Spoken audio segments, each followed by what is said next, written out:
Mesdames, Messieurs, bonjour, la séance est ouverte. Mes chers collègues, nous reprenons donc les auditions de notre commission d'enquête sur la TNT. Nous recevrons donc les dirigeants des groupes audiovisuels actifs sur la TNT et donc ce matin les dirigeants de Energy Group. Donc Monsieur Baudecroux, PDG, Madame Salehi, directrice déléguée à la direction générale du groupe, Madame Chana, ici présente, directrice générale adjointe, et Monsieur Pavard, gérant de Énergie 12.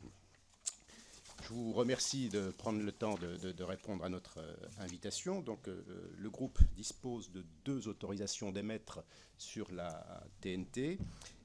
Énergie 12, qui fait partie des toutes premières chaînes autorisées à émettre sur la TNT à partir de 2005, qui a été renouvelée en 2019 avec une échéance donc en 2025. Et puis Chéri 25, qui a été retenue en 2012, reconduite en 2022 pour une durée qui nous amène jusqu'à 2027. Je vais vous passer la parole pour une intervention liminaire de 10 minutes pour l'ensemble du groupe. Je vous remercie également de nous déclarer tout intérêt public ou privé qui serait de nature à influencer vos déclarations.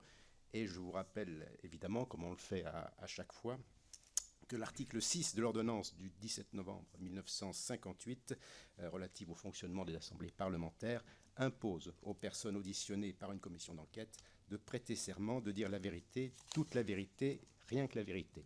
Je vous invite donc, mesdames, messieurs, à lever la main droite et à dire « Je le jure ».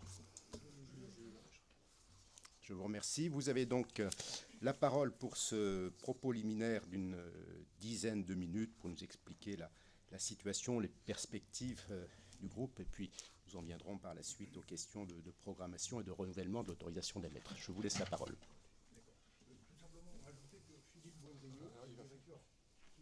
Du groupe nous accompagne et est ici. Très bien.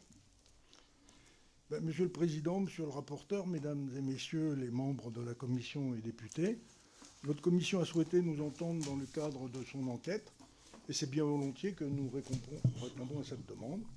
Donc je suis présent aujourd'hui aux côtés de Monsieur Hervé Pavard, qui est le représentant légal de nos chaînes de télévision et gérant de la chaîne Énergie 12, ainsi que président de Chéri HD, de Madame Céline Chana, qui est directrice générale adjointe du pôle télévision, de Madame Mariam Salehi, directrice déléguée à la direction générale du groupe, et de Monsieur Philippe Boindrieux, comme je vous le disais, qui est directeur délégué finance du groupe Énergie.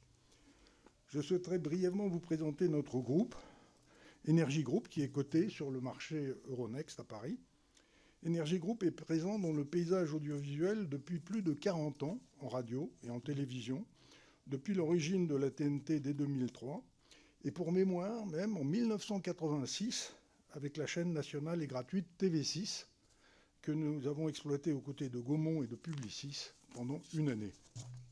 Je passerai ensuite la parole à Hervé Pavard pour vous présenter nos chaînes, et plus particulièrement la chaîne Énergie 12, sa genèse et son positionnement dans la TNT gratuite. Nous serons enfin, naturellement, à votre disposition pour répondre à vos questions éventuelles.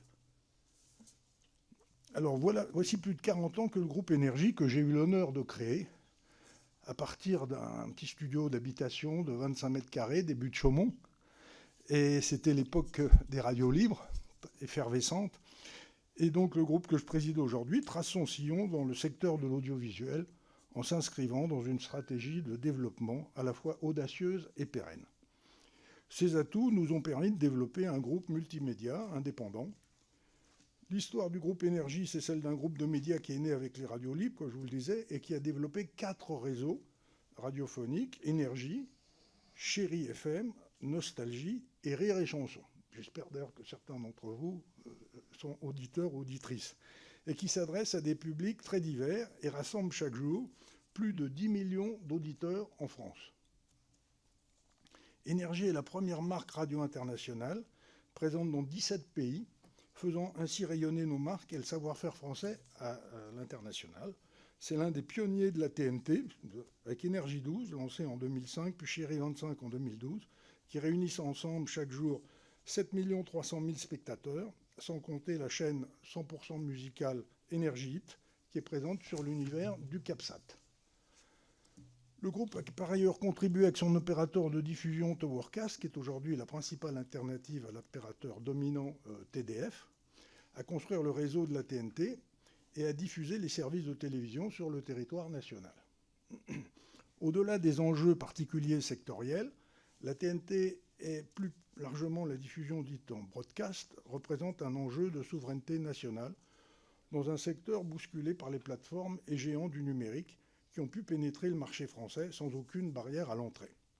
La TNT doit ainsi être pérennisée dès lors qu'elle constitue un rempart pour l'indépendance, le dynamisme et la souveraineté du modèle de l'exception culturelle française.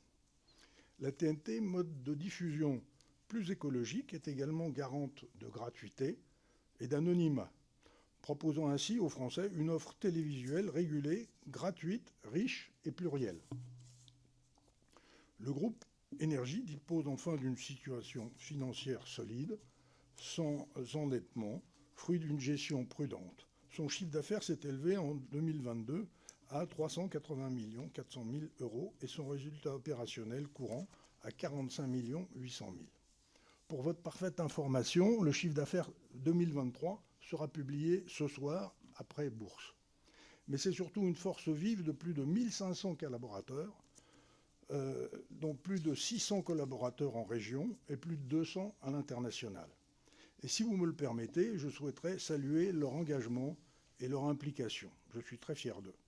Vous le voyez, Energy Group, c'est une histoire de réussite à la française et nous en sommes très fiers. Je laisse maintenant la parole à Hervé Pavard, qui va vous parler de notre pôle télévision.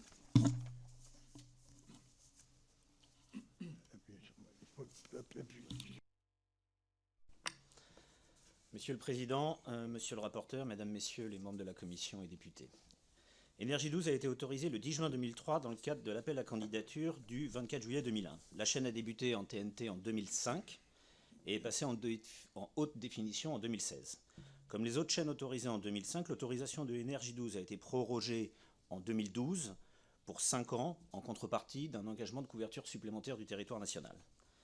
Énergie 12 a ensuite été reconduit par le CSA hors appel à candidature le 29 mai 2019 dans le cadre de la procédure prévue par l'article 28.1.2 de la loi du 30 septembre 1986 modifiée, le CSA relevant expressément à cette occasion qu'aucun manquement ne s'opposait à une telle reconduction. Son autorisation arrivera donc à échéance le 28 février 2025. Chérie 25, elle, a été autorisée le 3 juillet 2012 dans le cadre de l'appel à candidature d'octobre 2011. La chaîne a commencé sa diffusion le 12 décembre 2012 sur la TNT.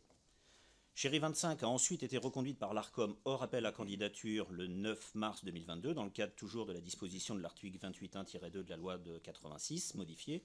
L'ARCOM relevant aussi expressément à cette occasion qu'aucun manquement ne s'opposait à la reconduction de l'autorisation de Chérie 25. L'autorisation de Chérie 25 arrivera donc, elle, à échéance le 11 décembre 2027. Énergie 12 est une chaîne axée sur le divertissement. Chérie 25 est, elle, une chaîne dédiée aux femmes. Je vais vous parler un petit peu plus précisément d'Énergie 12. Au terme de sa convention, et plus particulièrement de l'article 3.1.1, Énergie 12 offre une large variété de programmes, dont une majorité consacrée au divertissement. Cela fait partie de l'ADN de la marque Énergie, et la chaîne, depuis son origine, s'est inscrite durablement dans cette ligne éditoriale. La chaîne propose ainsi une offre de programmes diversifiés, comprenant principalement des divertissements, des œuvres cinématographiques, des fictions télévisuelles, mais aussi des magazines et des documentaires. Suite au renouvellement de son autorisation qui est applicable au 1er janvier 2020, cette nouvelle convention marque un renforcement des stipulations relatives à la représentation de la diversité de la société française, à une meilleure représentation des femmes à l'antenne, ainsi qu'une accessibilité améliorée des programmes aux personnes sourdes, malentendantes, aveugles, malvoyantes, valeurs auxquelles le groupe Énergie a toujours attaché la plus grande importance. Dans le respect de sa convention, Énergie 12 a su s'imposer avec une marque forte, comme une chaîne singulière avec un ton et une approche qui se distinguent des autres chaînes de la TNT. C'est la chaîne des rendez-vous divertissants, qui propose une programmation avec pour maître mot détente, humour, valeurs positives et rassembleuses. À titre d'illustration, Énergie 12 propose beaucoup de fictions françaises, fédératrices, comme Clem, Fais pas ci, fais pas ça, Parents mode d'emploi, mais aussi une programmation cinématographique variée pour tous les publics. Safari, Jusqu'ici tout va bien, Premières vacances, à titre d'illustration des derniers films qu'on a pu diffuser sur le thème de la comédie. Sur des films d'action ou policiers, Je prendrai comme exemple le Guetteur avec Daniel Auteuil, Mathieu Kassovitch, Go Fast avec Roger Zem ou le Protocole avec Clovis Cornillac. On a aussi des productions originales, telles que les Masters du Rire, qui donnent carte blanche à des talents humoristes naissants ou confirmés sur la scène de l'Apollo Théâtre. Et Céline Chana vous en parlera un tout petit peu plus, éventuellement après, si vous avez des questions sur ce sujet. De l'humour, avec une offre généreuse de spectacles vivants, tels François-Xavier de Maison, Les Coquettes, Arnaud de Samer, Baptiste Le Caplin. Mais aussi des portraits documentaires mettant à l'honneur des artistes populaires, notamment des artistes francophones, des musiciens, Jennifer, Matt Pokora, Soprano, ou encore des acteurs français tels que Leila Bekti, Omar Sy, Florence Foresti, Jean Dujardin. C'est grâce à cette programmation diversifiée que Énergie 12 se situe parmi les chaînes dont le profil téléspectateur est l'un des plus jeunes, en fait le troisième plus jeune de l'ensemble de la TNT en France et très très proche du second. Énergie 12 rassemble chaque jour près de 5 millions de téléspectateurs. Le pôle télé repose sur ces deux chaînes, qui sont Énergie 12 et Chérie 25, complémentaires l'une de l'autre, et qui constituent un écosystème vertueux pour notre groupe. On contribue aussi, évidemment, au titre d'obligation mutualisée à la vitalité de la production et de la création française. En 2022, le pôle télé a réalisé un chiffre d'affaires de 79,9 millions d'euros. Je vous parlais des obligations. On a deux grandes familles d'obligations. Des obligations de diffusion, qu'on appelle couramment les quotas de diffusion. Au terme de la réglementation, Énergie doit diffuser sur l'ensemble de ses œuvres audiovisuelles diffusées 60% d'œuvres audiovisuelles européennes et 40% d'œuvres audiovisuelles d'expression originale française. Ces quotas sont appréciés annuellement par l'ARCOM aujourd'hui, sur l'année, mais aussi sur les heures de grande écoute, pour vérifier que ces quotas sont bien respectés sur les heures de grande écoute, qui sont 18h, 23h tous les jours et 14h, 23h le mercredi. Sur les œuvres cinématographiques, Énergie 12 doit également diffuser sur l'ensemble des œuvres cinématographiques 60% d'œuvres européennes et 40% d'œuvres cinématographiques d'expression originale française. Là encore, ces quotas s'apprécient annuellement et aussi sur la tranche de grande écoute qui est de 20h30, 22h30 concernant les œuvres cinématographiques. Au terme de la convention, Énergie 12 doit consacrer au moins la moitié de son temps total de diffusion au divertissement au sens large. Divertissement, œuvres cinématographiques, fiction audiovisuelle, animation, spectacle, concert. Tant le CSA que l'ARCOM aujourd'hui ont expressément constaté que Énergie 12 avait parfaitement satisfait l'ensemble de ses obligations de diffusion sur les 5 dernières années. Énergie 12 a aussi des obligations, là je vous ai parlé des obligations de diffusion, on a d'autres obligations qui sont des obligations de production. Au 1er janvier 2023, les obligations de production de Énergie 12 étaient mutualisées avec celles de Chérie 25 et constituaient un investissement de 15% de notre chiffre d'affaires net de l'année précédente dans la production audiovisuelle, dont 8,5% d'œuvres patrimoniales. Notre obligation générale, donc qui est de 15% de notre chiffre d'affaires net, doit aller à 70% vers de la production indépendante. Et notre obligation patrimoniale, elle, doit aller à 75% vers de la production indépendante. Production indépendante, c'est-à-dire un producteur qui n'est ni détenu ni contrôlé majoritairement par la chaîne et dont les droits de diffusion qu'il nous cède sont limités à 42 mois. Énergie 12 doit également consacrer 25% de son obligation à des programmes inédits. Tant le CSA que l'ARCOM ont constaté que Énergie 12 avait parfaitement satisfait ses obligations sur les 5 dernières années. Récemment, le 20 novembre 2023, nous avons signé un nouvel accord sur la production avec les représentants de la filière production ainsi que les auteurs. Nouvel accord qui vise à renforcer nos engagements sur quelques points par rapport à l'accord précédent. Cet accord permettra notamment aux chaînes du groupe d'acquérir des droits linéaires et non linéaires plus étendus pour l'ensemble des œuvres, afin de bien accompagner l'évolution des usages.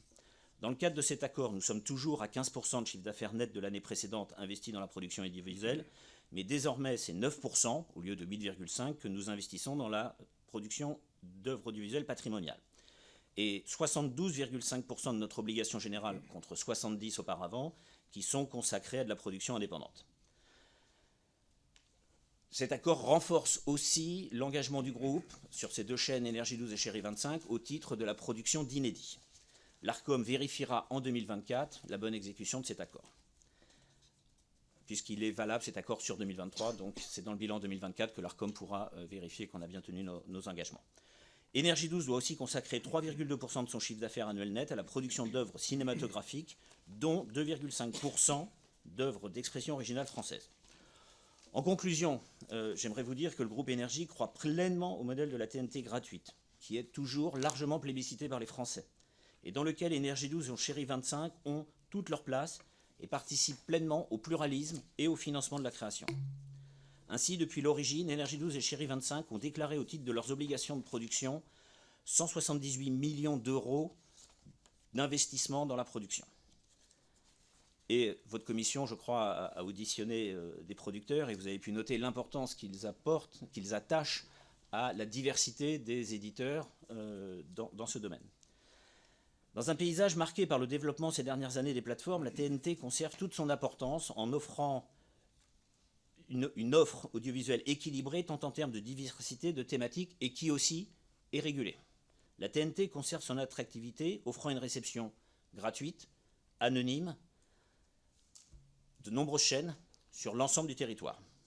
Nous nous réjouissons de voir qu'un large consensus existe aujourd'hui sur la nécessité d'accompagner les éditeurs de la TNT dans la modernisation de leurs offres et la capacité à répondre aux défis pour continuer à faire de l'offre de télévision gratuite, qui est une offre de référence dans un contexte d'évolution et de digitalisation des usages. C'est à cet égard d'ailleurs que l'ARCOM a lancé une réflexion sur la visibilité et la définition de ce qu'on appelle les services d'intérêt général pour la télévision. Pour nous, c'est quelque chose de fondamental et d'extrêmement important, puisqu'il permettra de garantir la visibilité des services de la TNT dans un environnement numérique. Le groupe Énergie considère que doivent être déclarés services d'intérêt général tous les services autorisés en TNT nationale gratuite. En effet, ces derniers ayant été sélectionnés au terme d'appels à candidature qui ont permis d'établir de manière objective et proportionnée leur contribution au pluralisme et à la diversité culturelle. Je vous remercie.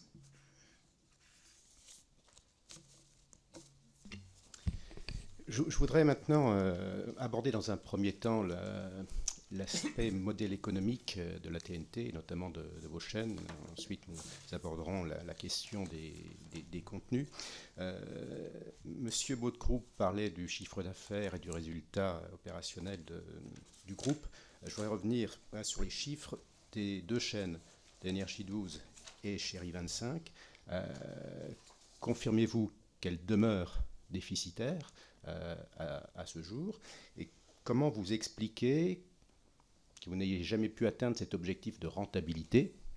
Vous n'êtes pas les seuls, évidemment. Le modèle de la TNT est comme ça, mais comment vous expliquez, selon vous, que vous ayez du mal à atteindre cet objectif de rentabilité? Est-ce que vous pouvez nous détailler la structuration de vos coûts, notamment ce qui correspond au coût de diffusion, au coût des programmes eux-mêmes, bien évidemment à la masse salariale, et comment, selon vous, essayer de concilier cet objectif de rentabilité économique avec en même temps un objectif de qualité des programmes?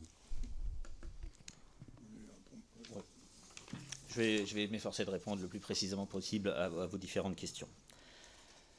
Bon. Aujourd'hui, comme le président Baudecroux l'a dit, on va publier le chiffre d'affaires ce soir et le résultat complet du groupe en 2023 sera publié le 20 mars 2024. Donc je ne sais pas commenter aujourd'hui quel sera le résultat du pôle télé sur 2023. Donc je vais me référer à nos chiffres tels qu'ils ont été publiés pour l'année 2022. Donc oui, en 2022, le groupe, le pôle télé, est encore légèrement déficitaire avec 4,5 millions d'euros de pertes en 2022 sur un chiffre d'affaires de 79,9. Mais il faut surtout le mettre dans une perspective et dans une dynamique. En l'espace de 6 ans, nous sommes passés d'un pôle télévision qui perdait en moyenne 28,5 millions d'euros à 4,5. On verra le 20 mars ce que nous réserve l'année 2023. Donc on pense aujourd'hui que, en effet, après des années de pertes, on a trouvé des moyens qui nous permettent d'avoir une structure économique qui se viabilise en trouvant des fondamentaux entre le type de programme, une audience particulière, ciblée, et du coup une monétisation de cette audience qui va nous amener dans une zone qui n'est plus du tout les pertes qu'a pu connaître auparavant le pôle télé.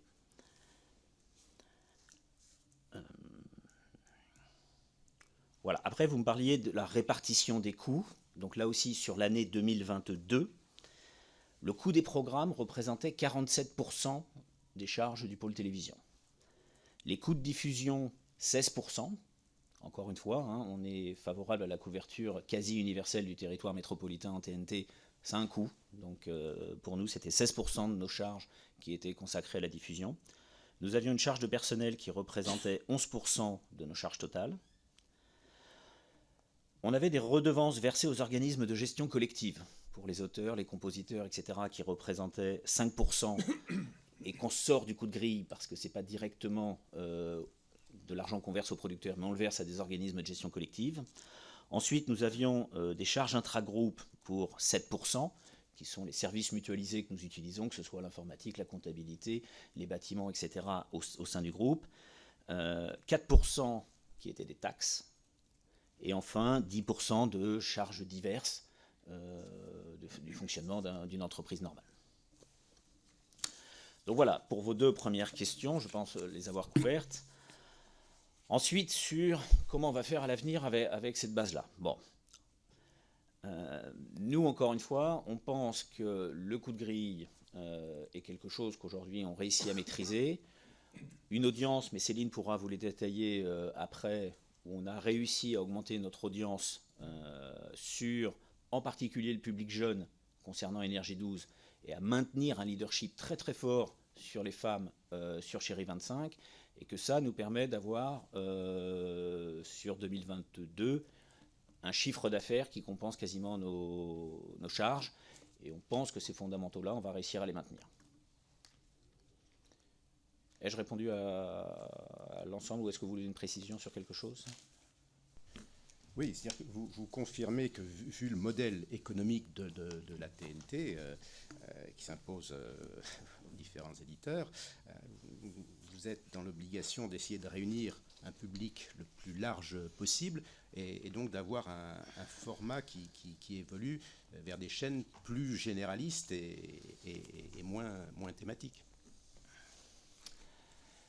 Non, pas tout à fait. On pense qu'il faut, au contraire, alors, dans nos métiers, on parle de catégories d'audience, on parle souvent des 4 ans et plus ou d'autres catégories d'audience. On pense qu'au contraire, une chaîne comme nous ne doit pas faire une course à une audience 4 ans et plus, à la puissance de l'audience, parce qu'en effet, par rapport au coût de grille qui nous contraint, ce serait une course dans laquelle on s'épuiserait et on n'atteindrait jamais une rentabilité. Donc on est plutôt à chercher, et ces 2 dernières années l'ont démontré, des croissances de nos audiences, typiquement sur des catégories d'audience comme les 25-49, comme les femmes, plutôt que de chercher une augmentation de notre audience générale. Donc au cours des 2 dernières années, on a plutôt stabilisé notre audience, qu'on appelle 4+, et augmenté, année après année, nos audiences sur en particulier les catégories 25-49. J'aime pas l'expression, mais elle est connue dans le marché de la publicité, la femme responsable des achats de moins de 50 ans. Ce sont des catégories pour Chérie 25 qui, évidemment, voilà. Donc nous, surtout, on ne veut pas aller faire une course à l'audience 4 ans et plus, ce ne serait pas la bonne stratégie de rentabilisation. Dernière question, ce qui me concerne, ensuite je passerai la parole à monsieur le rapporteur. Est-ce que vous avez envisagé par le passé de vendre les chaînes Énergie 12 ou Chérie 25 ? Est-ce que vous avez envisagé de vous retirer de la TNT ? Je vais laisser. Oui, nous avons toujours, même en radio, tout ça, cherché à optimiser notre développement. Et c'est quelque chose qui est assez constant dans nos métiers, comme dans d'autres secteurs de l'économie également, de regarder les options. On a été approché, on a reçu plusieurs offres, non, c'est pas des offres, c'est des marques d'intérêt non engageantes de différents groupes. Donc c'est quelque chose d'habituel de regarder, effectivement. Et nous avions même pris une banque d'affaires pour nous accompagner, la banque Lazare, parce que nous avions reçu et nous voulions qu'on puisse nous aider à examiner ces offres, sur le plan financier notamment. C'est pas notre métier d'origine. Et donc nous avons effectivement envisagé les différentes solutions. Parce que c'est vrai qu'au départ, les pertes étaient quand même, quand on atteignait des niveaux proches des 30 millions de pertes par an, même si notre groupe est prospère, c'était quand même... ça interpellait, mais là, comme on vous le dit, depuis plusieurs années, depuis 3 ans, nous sommes vraiment, nous voyons chaque année l'approche de la zone verte. Et donc, on n'a pas donné suite à ces différentes propositions. Voilà. Mais cela dit, nous sommes confiants. Je rappelle simplement que j'ai été à l'origine de la création de TV6 avec Gaumont et Publicis, mais ça c'est un nom très ancien, en 1986. Et nous avions une concession de 18 ans, bon, on l'a reprise au bout d'1 an. Et c'est M6, qui était filiale de la CLT, et puis après Bertelsmann, qui s'est substitué à TV6. Et M6, dans un paysage de 4 chaînes, seulement, il faut rappeler qu'à l'époque, il n'y avait que 4 chaînes, eh bien, a mis de nombreuses années avant d'atteindre l'équilibre. Voilà, donc c'est un métier très long. C'est vrai que les spectateurs ne modifient pas leurs habitudes de consommation télévision aussi vite. Ça va plus vite en radio. Mais en télévision, c'est des habitudes lourdes et on ne change pas d'habitude. Enfin, vraiment, il faut attirer les spectateurs avec des programmes, vraiment, voilà. Et les programmes, évidemment, les plus attirants sur ceux qui coûtent le plus cher. Mais malgré ça, nous arrivons à voir le bout du tunnel qui est proche et, voilà, et nous en sommes satisfaits. Peut-être, si vous me permettez, Monsieur le Président, je vais parler effectivement d'une division de nos pertes en 6 ans. Pour être extrêmement précis, donc le pôle télé perdait 28,5 millions en 2017 et moins 4,5 millions en 2022. Donc c'est une division par 6 de la perte en 5 ans. Voilà, ce qui montre bien effectivement cette tendance dont vient de parler effectivement le Président. En télé, il faut du temps, mais on est aujourd'hui sur ce modèle avec une réduction extrêmement significative du niveau de perte du pôle télé, donc encore une fois une division par 6 en 5 ans.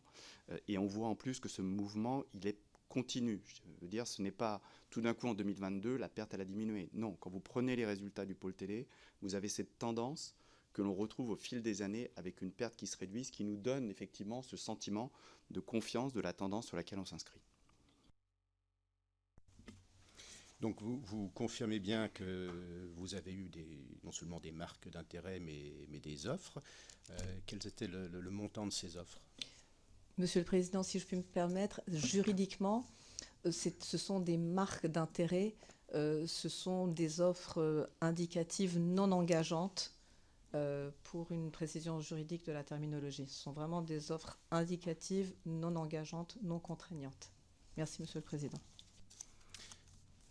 Monsieur le rapporteur.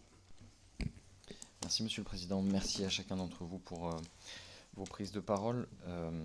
Comme ne l'a peut-être pas signalé le Président à l'instant, mais non engageant ne signifie pas que ce ne sont pas des marques d'intérêt, donc ça ne donne pas le montant. Donc si vous pouviez nous préciser le montant, ça nous intéresse quand même.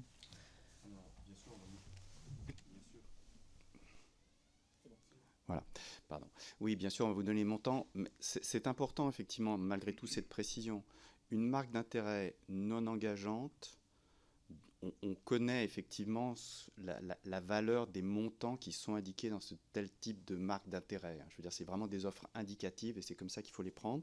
Donc on a eu effectivement des marques d'intérêt non engageantes avec des valeurs indicatives qui s'échelonnaient entre 115 et 300 millions d'euros.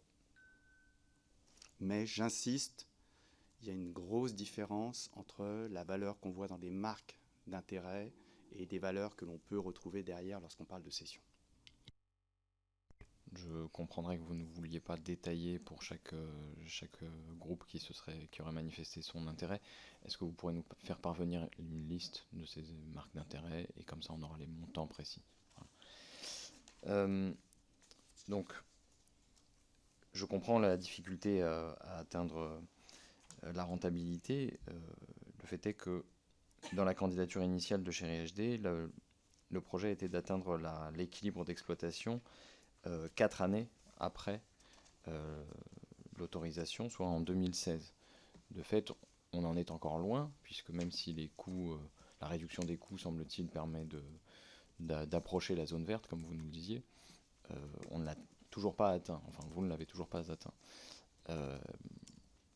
Est-ce que vous ne considérez pas, d'où venait l'optimisme de ces projections, puisque bon, en réalité, vous saviez déjà à l'époque que les usages des téléspectateurs ne sont pas aussi labiles que ceux des auditeurs radio. Oui, tout à fait. Bah, moi, d'abord, je suis un optimiste inguérissable.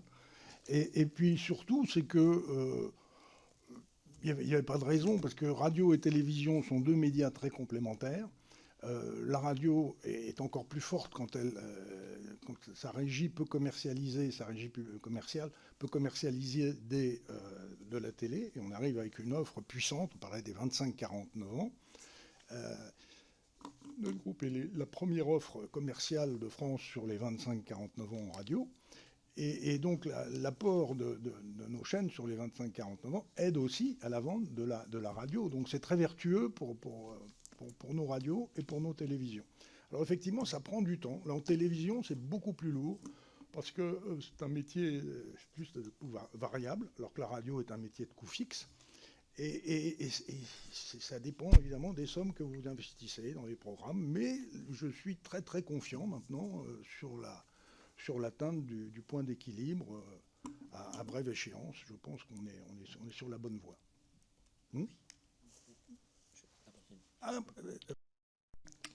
Oui, et aussi, cette perspective de rentabilité à 4 ans était dans un dossier de candidature en 2011. Évidemment, l'univers dans lequel on a évolué depuis le 12 décembre 2012, début de l'émission, est extrêmement différent. D'une part, dans cet appel à candidature, on ne savait pas qui allait être retenu, donc l'univers de concurrence des 6 nouvelles chaînes de la TNT était inconnu. Derrière, il y a quand même eu des évolutions systémiques très très fortes.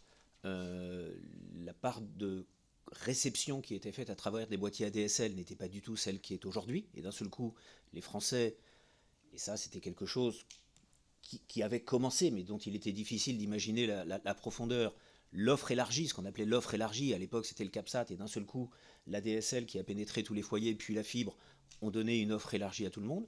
Il y a eu des concentrations, on a vu aussi certains groupes historiques racheter des chaînes qui s'étaient lancées en 2005 sur la TNT.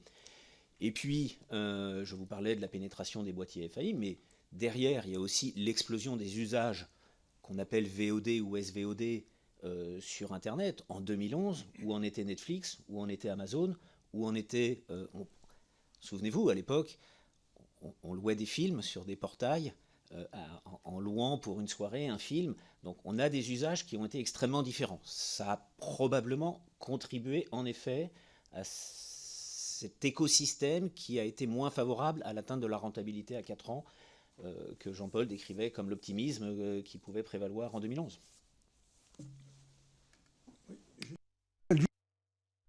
A mis, je crois, 7 ans avant d'atteindre l'équilibre à leur création, et dans un paysage qui ne comptait que 4 chaînes en clair. C'est quand même, faut le signaler. Et il n'y avait pas Internet, il n'y avait pas les plateformes comme Netflix, etc. Donc c'était bien plus facile. Et ils ont mis, de mémoire, c'est à peu près plusieurs années, près de 7 ans, avant de parvenir à la rentabilité. Merci beaucoup. Pour qu'on se comprenne bien, moi, vous savez, j'ai peu de soucis de la rentabilité des chaînes, c'est pas mon propos.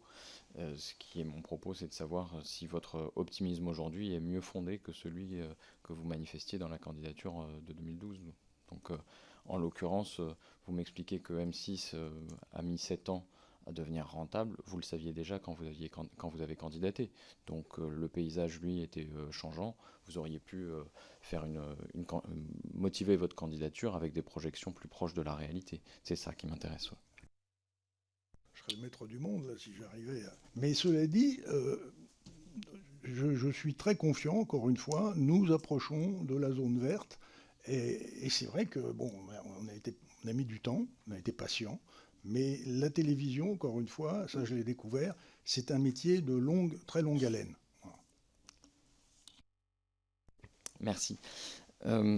Parmi les éléments donc, de la stratégie de rentabilisation des audiences, c'est ce que vous annonciez en 2022 et l'expression que vous employez, vous évoquiez la réduction de vos charges, notamment de votre coût de grille. Donc ce que je comprends de cette réduction de coût de grille, c'est que évidemment, c'est la nature des programmes qui est impactée. Et donc la question qui se pose, c'est comment se concilie l'exigence de rentabilité et la qualité des programmes proposés. Alors oui, cet équilibre, il repose en effet sur des arbitrages qui doivent concilier la maîtrise du coût de grille, inévitablement, mais ce qui n'est pas un choix qualitatif. On doit être prudent et ciblé sur les programmes qu'on achète. Et en particulier, ce que je disais tout à l'heure, c'est par rapport à une catégorie d'audience qu'on cherche sur les chaînes. À titre d'exemple, par exemple sur cette catégorie 25-49, on est passé de 2021 à 2023 de 2,4 à 2,7 points d'audience sur le pôle. Et encore une fois, pardon pour l'expression, cette femme responsable des achats de moins de 50 ans, nous sommes passés de 2,8 à 3 points d'audience. Dans le même temps, et je n'ai pas le chiffre sous les yeux, mais Céline l'a probablement, mais c'est parce que encore une fois, c'est un chiffre qui ne nous préoccupe pas au quotidien, notre audience 4+, elle, a dû stagner, voire baisser de 0,1 point. J'ai un petit doute. Donc c'est cette stratégie d'audience qui nous a permis de réduire le coût de grille en retirant certains programmes qui pouvaient être onéreux pour générer une audience plutôt de l'ordre des 4+, qui ne nous permettait pas de rentabiliser. Et au contraire, d'aller faire des choix éditoriaux pointus sur des catégories d'audience qui nous permettaient de nous différencier. Quand on est une petite chaîne comme nous, on ne peut pas aller lutter sur les audiences 4+, avec les énormes chaînes, avec les groupes historiques, qui sont dans les gammes de 10, 15, 20% d'audience pour une chaîne, 30% pour un groupe. Il ne faut pas que nous on aille lutter sur ce territoire-là. Il faut qu'on aille lutter sur des publics très en affinité avec la ligne éditoriale et avec l'ADN du groupe, qui est le divertissement et les femmes. Et c'est cet équilibre-là qu'on a réussi à trouver depuis quelques années et qui nous amène en 2022 à ce point de satisfaction, en espérant que 2023, voilà, mais je ne sais pas. Mais 2022, c'est cette logique-là. Ça n'a pas été un sacrifice qualitatif sur les programmes, ça a été vraiment un ciblage des programmes en se disant qu'est-ce qu'on veut comme audience, qu'est-ce qui fait que cette audience-là, on saura la monétiser pour se payer le coût de grille. Et c'est une recherche que les équipes de Céline font au quotidien quand on va acquérir des droits sur le marché. C'est vraiment ça notre préoccupation. C'est pas d'aller le matin, nous, quand Céline regarde les audiences avec ses équipes, encore une fois, le chiffre qu'on va regarder, c'est pas le 4+. On sait qu'on va pas battre TF1 en 4+. On sait qu'on va pas battre C8 en 4+, ou ça nous arrive une fois dans l'année d'être numéro 4 ou 5 en 4+. C'est pas notre objectif. Notre objectif, c'est vraiment d'être sur des audiences dont on sait qu'elles vont faire la singularité. Et on a quand même plusieurs centaines de milliers de téléspectateurs qui, tous les soirs, de l'ordre de 300 000 à peu près par chaîne, qui viennent nous regarder. C'est bien parce qu'on leur offre quelque chose de particulier. Et c'est ça qui nous permettra d'atteindre, je l'espère, l'équilibre dans un avenir proche. Bien, merci. Je crois qu'on comprend la stratégie. Simple observation. J'ai du mal à considérer qu'on soit thématique si on s'intéresse à la moitié de l'humanité, les femmes, et à supposer que les hommes ne s'intéressent pas non plus aux femmes. Mais voilà, c'est une incise. Sur ce qui est de le contenu lui-même, la programmation de Énergie 12 et Chérie 25 bénéficie évidemment de la synergie des deux chaînes, j'imagine, de la circulation des programmes. Quelle est la part de rediffusion et de production inédite dans la composition de vos grilles, notamment pour les genres dominants? Alors, je vais laisser Céline répondre sur ces sujets éditoriaux et bien sûr, je compléterai le cas échéant. Alors, sur votre double question sur la circulation des programmes entre nos deux chaînes, il y en a, effectivement, ça participe à la programmation de nos chaînes, mais ça reste extrêmement limité. En 2022, sur Énergie 12, les programmes communs avec Chérie 25 ont représenté 483 heures à l'année, hors publicité et hors téléachat. Donc ça représente 1h30 par jour, soit 25,5% du temps d'antenne. 5,5, pardon. Sur Chérie 25, en 2022 toujours, les programmes communs avec Énergie 12 ont représenté 1339 heures de programme, toujours hors téléachat et publicité, soit 3h30 par jour en moyenne et 15,3% du temps d'antenne. Mais ceux-ci sont diffusés à des heures principalement creuses. Donc, la grande majorité des programmes de nos chaînes restent propres à chacune de ces chaînes. Chacune de nos chaînes a une programmation singulière, une ligne éditoriale qui est propre et dans le respect de son format et de ses conventions. C'est ce qui permet de différencier vraiment nos 2 chaînes. Et il suffit d'ailleurs de se rapporter au bilan, à l'étude d'impact de l'ARCOM, qui l'ont publié au mois de janvier dernier, et qui montre très bien que le profil de nos téléspectateurs entre nos 2 chaînes est très distinct. Comme l'a dit plusieurs fois Hervé, sur Énergie 12, nous avons un des publics les plus jeunes de la TNT, et sur Chérie 25, un public plus âgé, mais le plus féminin de la TNT. Ensuite, sur la part de nos obligations d'inédits, sur la production d'inédits, sur Chérie 25, on a une obligation conventionnelle de diffusion de programmes inédits qui est de 365 heures par an. La définition de l'inédit via notre convention, c'est la première diffusion sur toutes les chaînes gratuites de la TNT. Cette obligation comprend la durée de notre première diffusion, plus les rediffusions éventuelles sous 30 jours. En 2022, Chérie 25 a diffusé 441 heures de programmes inédits dans le cadre de cette obligation. Sur Énergie 12, nous n'avons pas d'obligation conventionnelle sur la diffusion de programmes inédits, mais on a tout de même essayé de vous l'estimer, justement pour vous étayer des chiffres. Donc toujours dans cette optique de première diffusion sur la chaîne, avec les éventuelles rediffusions sur 30 jours. En 2022, on estime à 2450 heures de programmes inédits en première diffusion, et particulièrement 1660 heures d'inédits sur le divertissement, qui est la singularité de Énergie 12. Je reprécise bien que pour Énergie 12, comme nous n'avons pas d'obligation conventionnelle, c'est des chiffres qui n'ont pas été publiés dans nos bilans avec l'ARCOM, ce sont vraiment des estimations. Pour être bien certain de comprendre, le calcul de l'inédit, c'est donc, on considère que l'inédit est-ce qu'il est recompté, je vais le reformuler comme ça, est-ce qu'il est recompté lorsque il est rediffusé sous 30 jours? Et est-ce que dans le chiffre des 441 heures, il faut défalquer, si j'ose dire, les éventuels doublons s'il y a une rediffusion sous 30 jours? C'est exactement ça. C'est vraiment la première diffusion qui permet de décompter la notion d'inédit et toutes les diffusions qui seront faites, les rediffusions qui seront faites sous un délai de 30 jours. Donc je précise ma question. Sur les 441 heures en question, est-ce que vous êtes capable de décomposer et de me dire quelle est la part de passage unique et quelle est la part de passage doublé ou triplé, je ne sais pas. Alors c'est une précision qu'il faudra qu'on vous apporte ultérieurement. On n'est pas capable de la sortir ici, juste pour bien resituer la logique d'acquisition de droits. Nous, quand on achète des droits, qu'ils soient sur les fictions, les œuvres audiovisuelles, on achète ce qu'on appelle des multidiffusions. Donc en fait, on va acheter typiquement 4 ou 6 multidiffusions. Une multidiffusion étant composée d'un passage et d'un autre nombre de passages, souvent 4 ou 5, dans les 30 jours qui suivent. Ça, c'est ce qu'on appelle une multidiffusion.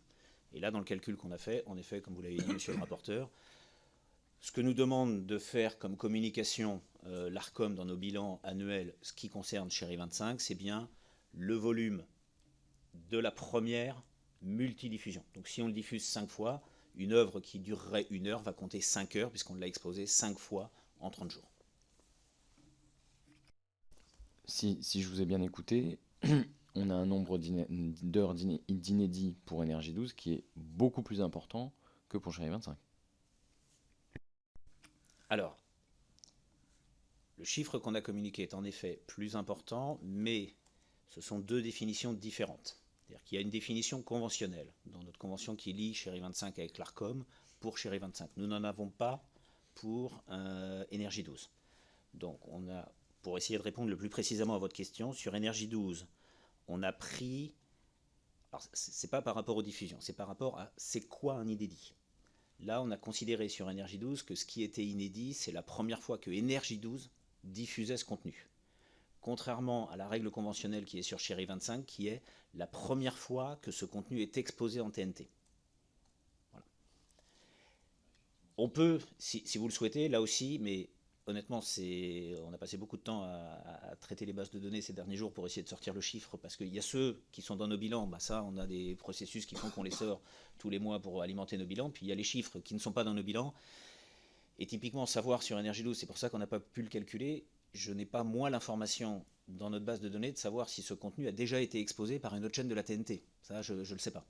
Donc, contrairement à Chéri 25, quand on acquiert un contenu, on se pose la question, puisqu'on sait qu'on va avoir l'obligation de le déclarer à l'ARCOM, donc on se pose la question au distributeur ou au producteur de dire est-ce qu'il a déjà été diffusé en TNT? Il nous le dit, on coche une cause dans une base de données et derrière on fait un reporting facile. Sur Énergie 12, je n'ai pas cette information-là, donc c'est pour ça qu'on vous a communiqué celle-ci.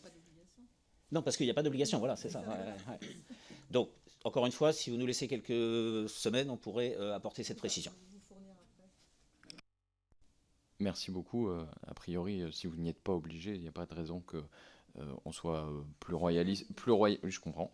Il n'y a pas de raison vraiment qu'on soit plus royaliste que le roi, et donc on ne mettra pas forcément vos équipes à contribution dessus. La question qui se pose, c'est pourquoi l'ARCOM aura estimé utile de poser une condition de diffusion d'inédits pour Chéri 25 et pas pour Énergie 12, à moins que ce ne soit l'inverse, et ça peut-être vous êtes en mesure de me répondre.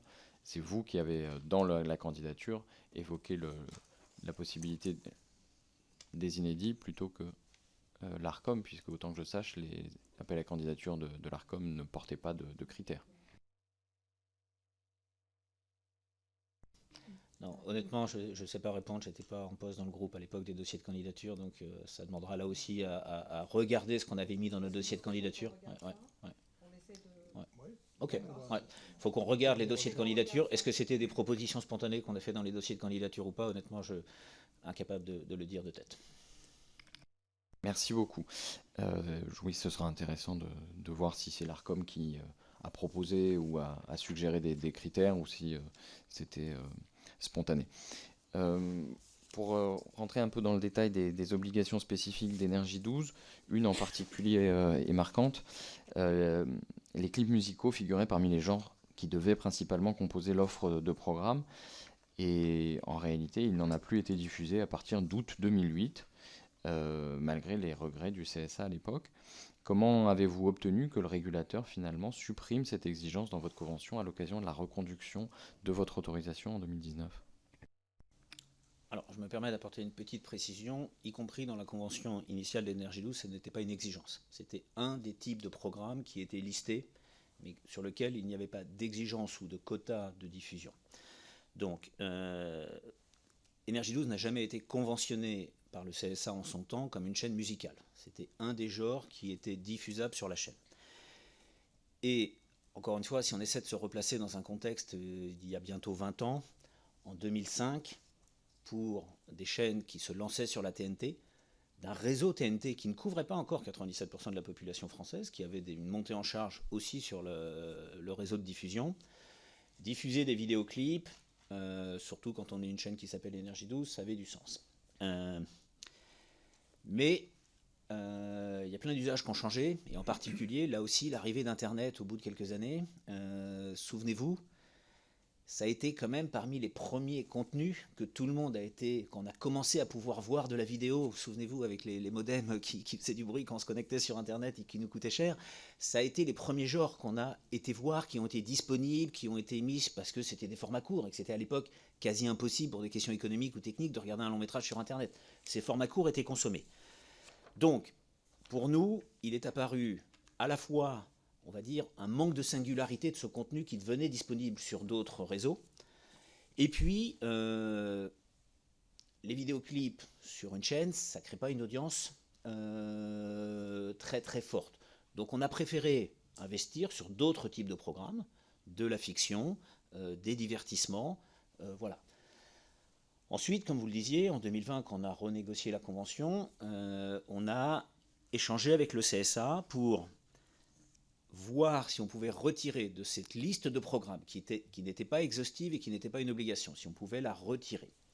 Le CSA en a convenu, on n'en diffusait plus. Toutefois, on a quand même, le CSA nous a maintenu une obligation en disant si vous diffusez des vidéoclips, donc on a toujours la possibilité de le faire, hein, c'est encore une fois, ce n'était pas un genre obligatoire, ça ne l'est toujours pas, on l'a juste retiré de la liste des programmes.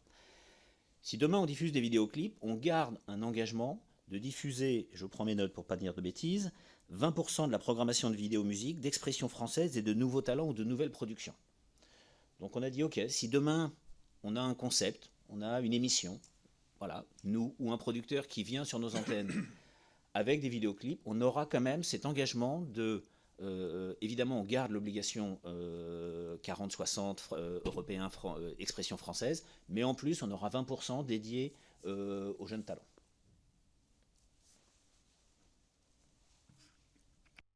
Merci beaucoup. Le CSA, toujours pour Énergie 12, le CSA avait regretté à plusieurs reprises le manque de diversité du traitement de la vie culturelle et des loisirs et le peu de temps d'antenne accordé à ce sujet. Cela figure notamment dans les rapports de 2018 et 2019. Quel traitement avez-vous réservé à ce signalement? Dans la mesure où vous nous expliquez que Énergie 12 est une chaîne de divertissement, on peut imaginer que la culture participe au divertissement et que la diversité des approches culturelles participerait aussi au divertissement. Alors on a effectivement accepté de renforcer cette disposition avec notre nouvelle convention applicable au 1er janvier 2020. Et on y a aussi apporté un complément, un renforcement, en appliquant une place particulière aux jeunes talents de la musique. En 2020 et 2021, avec la crise sanitaire liée au Covid, les manifestations culturelles en ont été impactées et donc la programmation de Énergie 12 en a été aussi impactée en ce sens. Néanmoins, en 2020, Énergie 12 a lancé un nouveau programme inédit intitulé Énergie Instant Live, animé par WF. Et c'est un programme qui est consacré aux jeunes talents de la musique. C'est un programme plutôt simple qui accueille un invité musical sous la forme d'une interview et ensuite il y a une interprétation d'un de ses morceaux en live. Sur l'année 2022, on a diffusé 46 numéros différents de ce programme-là. On a accueilli notamment dernièrement Nuit Incolore, Eddie de Préto. Donc avec les synergies de la radio, on arrive justement à renforcer ce côté, cette place particulière aux jeunes talents de la musique.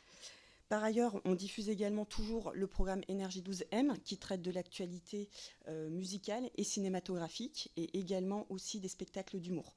On a aussi dernièrement accès aussi au niveau musical avec Vita, avec le groupe Kyo également. Donc voilà, c'est encore aussi des programmes qui permettent aussi de mettre en avant l'actualité musicale du moment. Et enfin, depuis 2022, Énergie 12 propose un programme totalement inédit qui est les Masters du Rire, qui est un spectacle vivant événementiel. Comme le disait Hervé en introduction, on donne une carte blanche à de jeunes humoristes naissants ou confirmés qui viennent performer du coup un sketch de 8 à 10 minutes sur la scène de l'Apollo Théâtre. On a déjà proposé 4 éditions depuis fin 2022 et on prépare 2 nouvelles éditions qui seront diffusées au courant du premier semestre 2024. Et ces jeunes talents aussi humoristes ont par ailleurs une actualité quand ils participent au Master du Rire. Ils ont par ailleurs une actualité à côté. Je peux citer Cécile Marx qui a son spectacle Cru au Théâtre Saint-Martin, Alexis Le Rossignol qui est en tournée actuellement avec son spectacle Le Sens de la Vie qu'il avait par ailleurs rodé à l'Européen. On avait Tariq aussi qui a participé au Master du Rire et qui avait aussi son spectacle Vérité qui jouait aussi à l'Apollo Théâtre. Et enfin Romain Dodwick qui jouait Adorable au Petit Palais des Glaces. Donc c'est aussi un programme qui renforce aussi cette disposition du traitement de l'actualité culturelle. Et puis enfin, de manière un petit peu plus marginale, on diffuse aussi, on essaye de coller aussi à l'actualité culturelle. Je prends pour exemple, quand Mylène Farmer a réalisé plusieurs concerts au Stade de France en juin dernier, cette semaine-là, on a consacré un documentaire à cet artiste-là, en première partie de soirée sur Énergie 12. Donc voilà, ça permet aussi de faire un lien avec l'actualité culturelle. Et une petite précision sur les Masters du Rire, bon, c'est une production dont on est très fiers, puisque on l'a fait, on la programme, c'est nous qui choisissons les artistes, et c'est exposé en première partie de soirée. C'est pas quelque chose qui est en fond de grille ou autre, c'est vraiment quelque chose qui pour nous est emblématique de l'ADN du groupe. Si je peux me permettre, c'est en partenariat avec Rire et Chanson. Merci. Pour essayer d'être très exhaustif sur ce sujet, est-ce que les émissions dont vous nous avez parlé sont des rendez-vous réguliers? Parce que moi, je ne suis qu'un béotien et je consulte les magazines.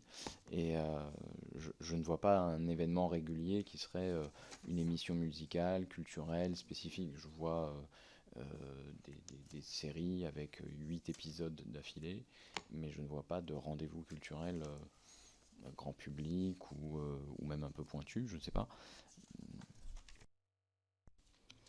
Alors sur les programmes télévision que vous avez montrés, vous n'avez pas forcément l'exhaustivité de notre programmation. Par exemple, Énergie Instant Live est diffusé le samedi matin, tous les samedis matins à 9h30.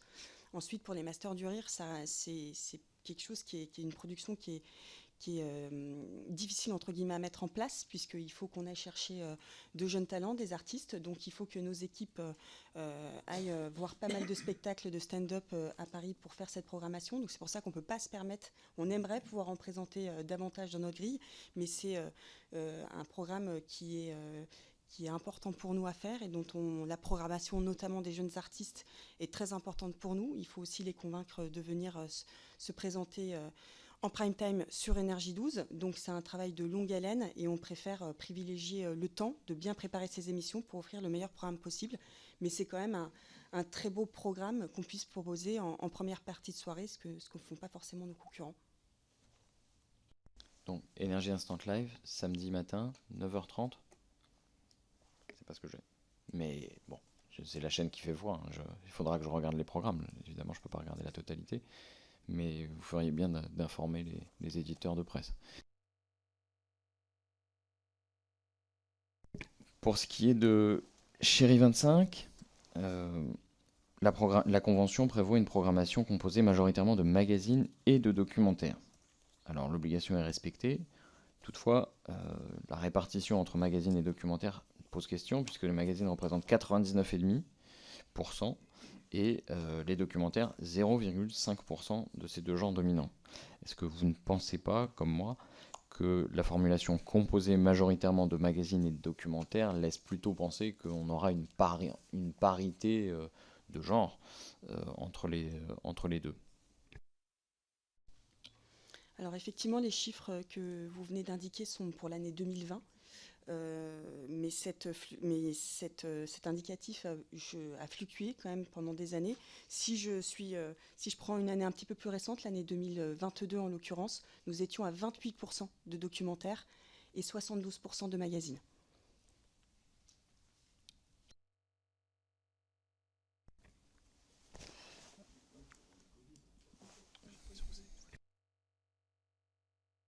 Et peut-être, précision sur la répartition documentaire-magazine. On peut par exemple acquérir un documentaire, et si on fait un plateau de lancement pour contextualiser un documentaire, ça devient un magazine dans les classifications.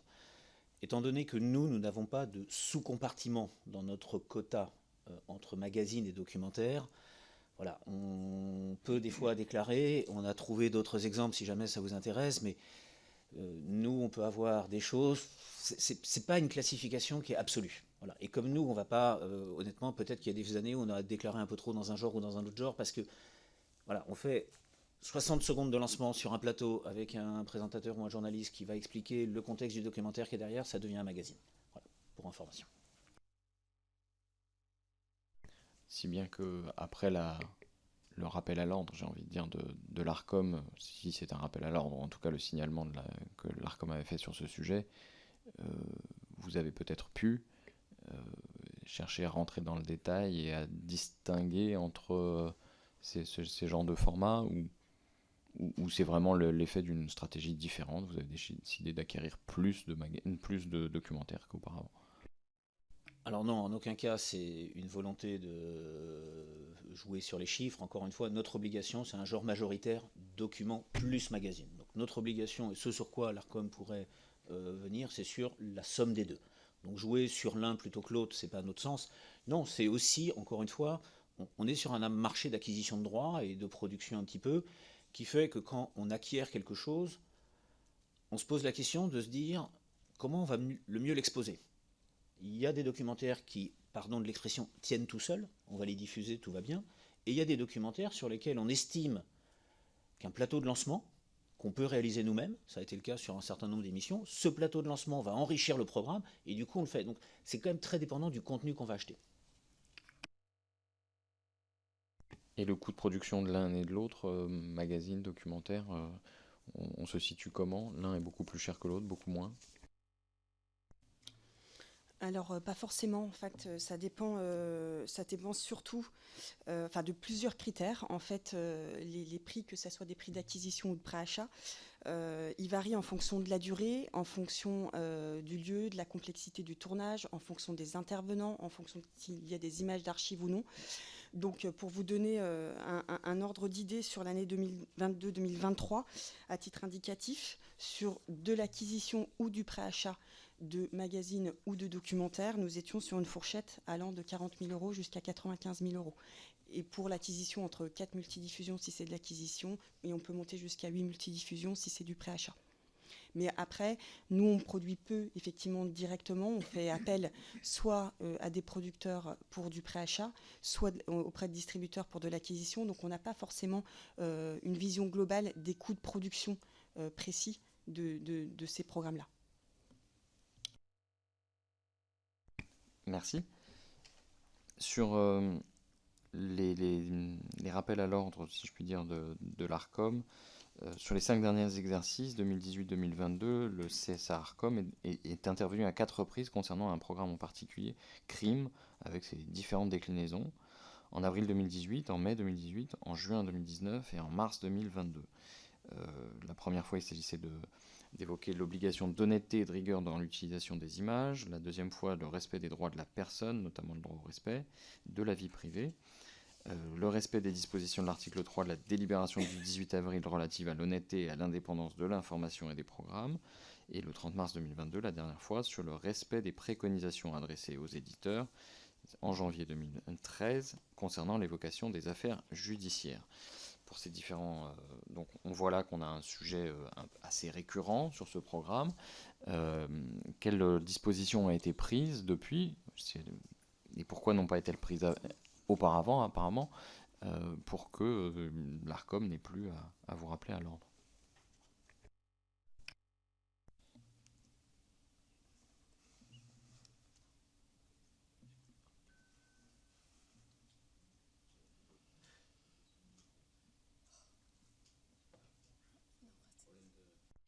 Ah, ça y est. Bon. Comme vous l'avez dit, ces lettres de rappel ou de mise en garde étaient consacrées à crime, et la mise en demeure du 23 mai 2018 était consacrée à crime et faits divers, la quotidienne en direct. Donc déjà, l'émission en direct que nous avions en quotidien n'existe plus depuis le juin 2022.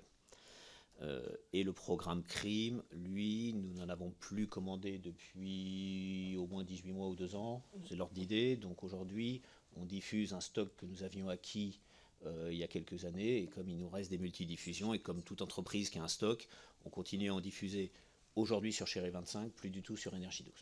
Mais oui, en effet, l'ARCOM nous avait fait des remarques sur ces programmes. Donc bien évidemment, à chaque fois, on s'efforce de prendre en compte avec la plus grande attention chacune des interventions de l'ARCOM. À chaque fois, sur les cas qui ont été cités, nous les avons transmises aux producteurs, puisque nous n'étions le diffuseur, mais il y avait un producteur sur ces contenus-là. Et à chaque fois que ça a été nécessaire, ça a donné lieu à des modifications du programme s'il y avait encore des rediffusions de ce programme qui pouvaient exister. Pour la dernière qui date de mars 2022, il n'y a pas de manquement particulier. On a eu une lettre de rappel et je crois que ça consistait en la modification d'un prénom, et c'est quelque chose que nous avons fait. Donc, pour vous donner un petit peu la nature, il y a une fois un floutage qui nous a été, on va pas dire conseillé, mais voilà, il y avait potentiellement, c'était des images d'archives que nous avions achetées à une chaîne publique nationale qui avait traité d'un cas judiciaire. Voilà, quelqu'un s'en est plaint, trouvant que le floutage n'était pas suffisant, il a été refait, et une fois où un prénom était cité, et nous avons, avec le producteur, modifié le contenu afin de modifier le prénom. Encore une fois, ces programmes, la quotidienne, n'existe plus sur notre antenne depuis fin juin 2022, et Crime est sur Chéri 25, plus sur Énergie 12. Voilà, on estime que c'est des programmes qui, justement, par rapport au repositionnement éditorial qu'on évoquait, aux cibles, je dirais, d'audience ou aux catégories d'audience qu'on cherche, C'est voilà, quelque chose qui aujourd'hui a plutôt tendance à être moins présent sur nos antennes. Merci. Si bien que la question qui me vient à l'esprit est quelle cible visiez-vous avec un programme comme celui-ci? Alors, c'est des programmes qui justement marchent très bien. Faut jamais oublier, hein, pardon, et je vais essayer de pas de le caricaturer, mais de le simplifier. Une audience, c'est la multiplication, le facteur d'un nombre de personnes par une durée. C'est des programmes qui, sur des cibles plus âgées, à l'heure auquel ils étaient diffusés, faisaient ce qu'on disait tout à l'heure, de l'audience 4 ans et plus. C'était des programmes générateurs de puissance qui fait que le lendemain matin, quand on regarde nos audiences, c'est des programmes qui font de l'audience. Voilà.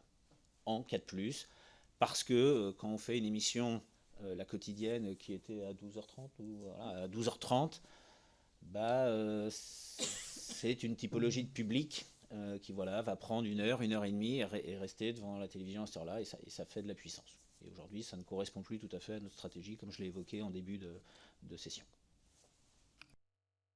Donc pour être clair dans votre logique, vous choisissez de sacrifier d'une certaine façon un programme qui fait de la puissance, comme vous dites, au bénéfice de programmes qui vous permettent d'être plus homogènes, d'avoir un public plus homogène tout au long de la journée?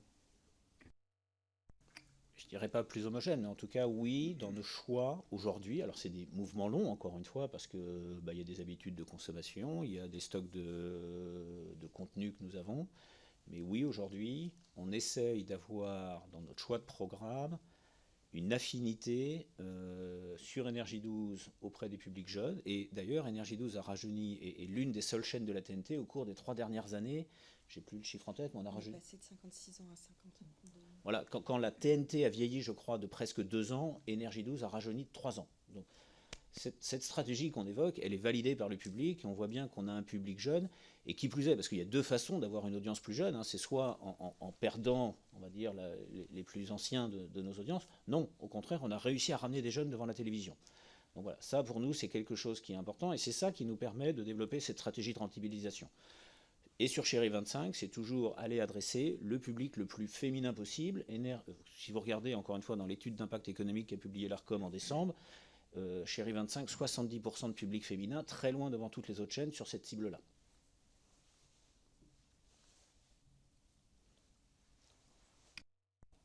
Merci. Je vais vous poser une question qui va devenir peut-être, j'espère, un rituel dans cette commission d'enquête.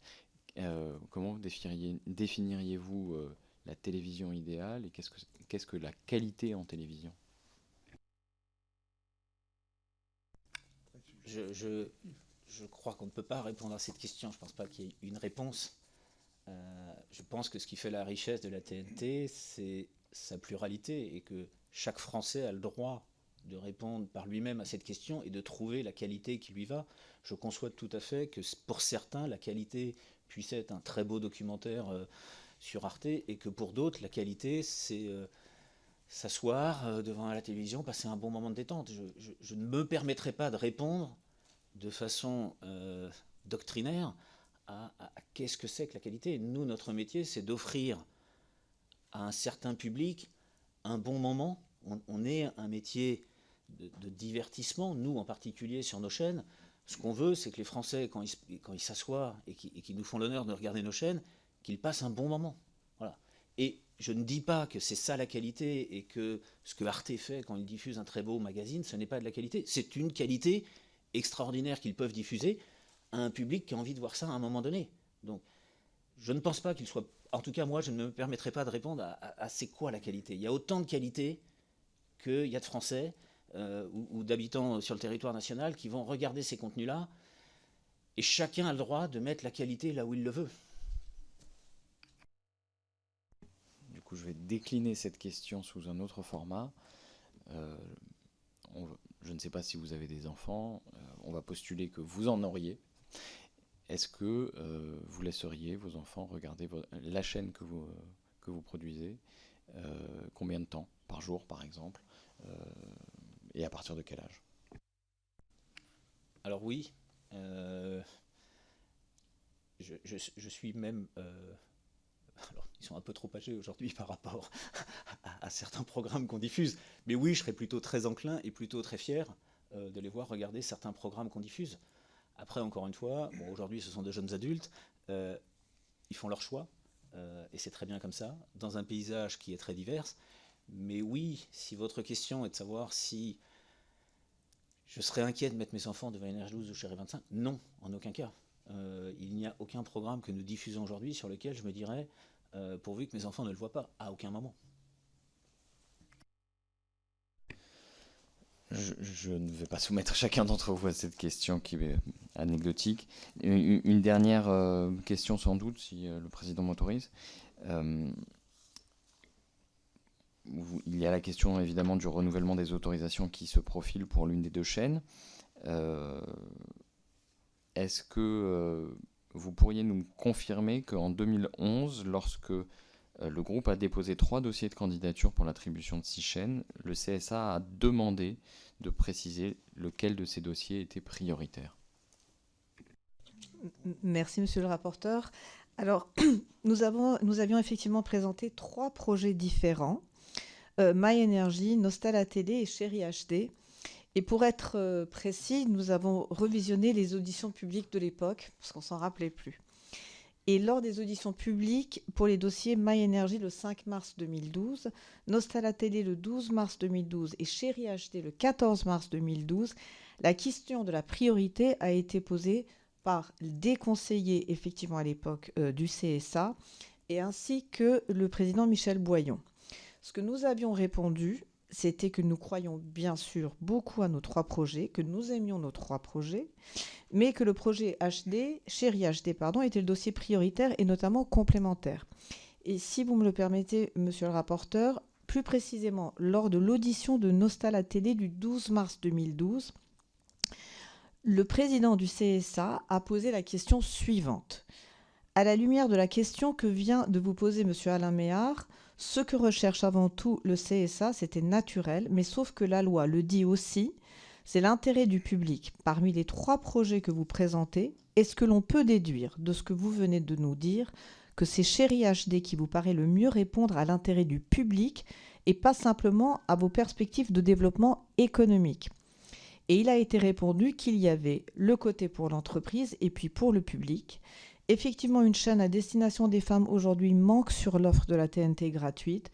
Voilà, nous pensons que pour l'intérêt général, pour le pluralisme et pour la complémentarité des offres, Chérie HD est vraiment une chaîne, je pense, qui remplira ce manque. Oui, donc la question nous avait été posée à 3 reprises. Oui. Il me semble qu'on a là une piste pour la réponse à la question sur la qualité. C'est l'intérêt du public et peut-être pas l'intérêt des publics. Mais je réserve la suite de ces réflexions pour le rapport. Je vous remercie, je n'ai plus de questions. Merci, monsieur le rapporteur. Une dernière question qui me permet de rebondir sur ce qui avait été abordé en début d'audition, où vous aviez signalé des marques d'intérêt à une certaine époque pour les chaînes du groupe. La loi de 2016 a modifié la loi de 86 en ce qui concerne l'agrément par l'ARCOM du changement de contrôle des chaînes, en sanctuarisant une période de 5 ans, en interdisant la revente pendant ces 5 ans, avec une dérogation, sauf s'il y a une question de viabilité économique. Est-ce que vous faites partie de ceux qui souhaitent un assouplissement de cette mesure? Parce qu'on a une disposition qui prévoit une dérogation en cas de problème de viabilité économique de la chaîne, mais on pourrait très bien imaginer que faire face à avoir une vision plus positive, prospective, s'il y a un intérêt d'un projet, quelle est votre position par rapport à cette question de revente d'une chaîne et de sanctuarisation d'une période de 5 ans? Donc cette disposition, elle a été votée à la suite.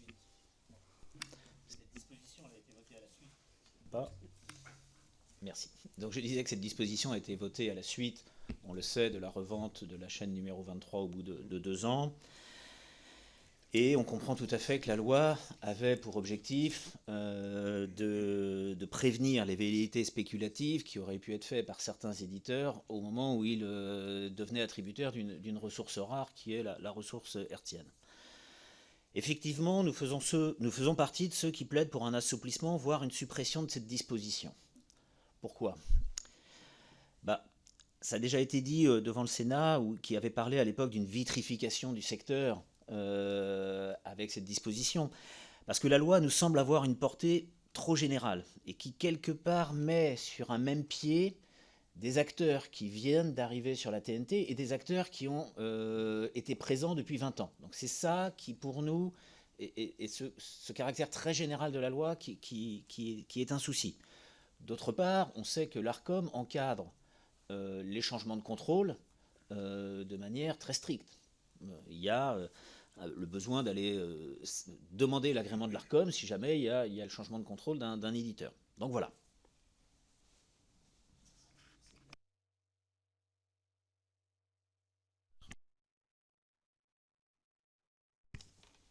Peut-être une question prospective encore.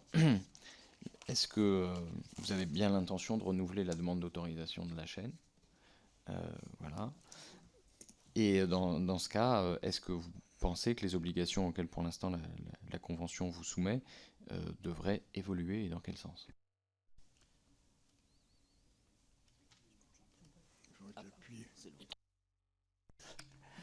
Oui, donc comme le président Jean-Paul Baudecroux vient de le confirmer, oui, nous serons candidats pour une réattribution d'énergie 12 à l'horizon de février 2025. Et quelle était la deuxième partie de la question ? L'évolution de la Convention. Ah, l'évolution de la Convention. Ah bah ça, il est trop tôt. Aujourd'hui, l'appel à candidature n'a pas été publié par l'ARCOM. On va regarder l'appel à candidature lorsqu'il sortira. On va préparer notre dossier de candidature. Et c'est à ce moment-là qu'on va se poser la question de savoir si on soumet des dispositions ou on propose des obligations supplémentaires sur un certain nombre de sujets, et à contrario, est-ce qu'il y en a sur lesquels on souhaite moduler ?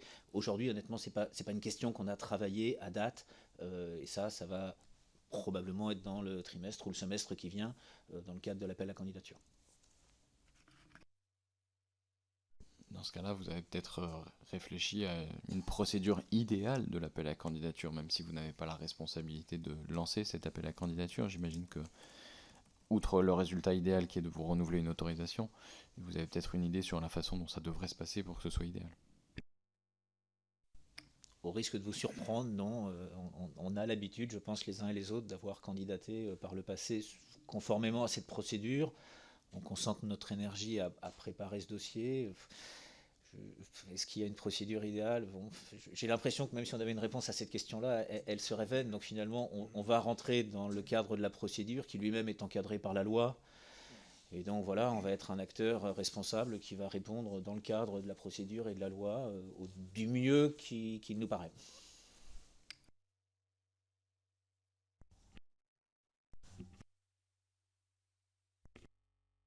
En conclusion, est-ce que vous avez des préconisations particulières à faire à la commission d'enquête ? Bon, spécialement, à ma connaissance, à moins que vous ayez... Non plus ? Non, monsieur le Président. Très bien, je vous remercie. Donc nous allons lever la séance. Vous pouvez de toute façon nous faire parvenir des contributions écrites si vous souhaitez préciser certaines de vos interventions. Donc rendez-vous à 14h30 pour la prochaine audition.